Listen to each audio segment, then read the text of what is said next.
Spring practice is back at South Carolina ahead of Will Muschamp's fourth season. The Gamecocks have new faces and some interesting questions entering spring. The most intriguing thing for me is at backup quarterback. Jake Bentley, the senior, will start. He's got a shot to be one of 9 guys in SEC history to throw for 10,000 yards in his career. But what a lot of Gamecock fans want to see is who comes out of spring, if anybody, with the number 2 job. Candidates seem to be DeCarrion Joyner, who was Mr. Football in the state 2 years ago and a 4-star recruit, and Ryan Helinski, who was one of the top pro-rated passers in the country last year and is an early enrollee true freshman. So as South Carolina fans, and we all look toward the future, who might be South Carolina's quarterback next year could be decided this spring. Ben, what are the things that you're looking for? Well, not to make it too much about the early enrollee freshmen, but I'm really interested to see what Zach Pickens kind of looks like on the college level.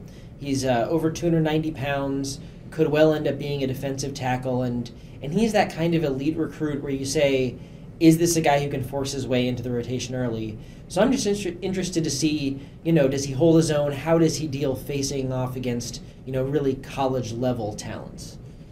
And speaking of elite recruits, but going back a little ways, Jamias Williams is a guy who I'll watch.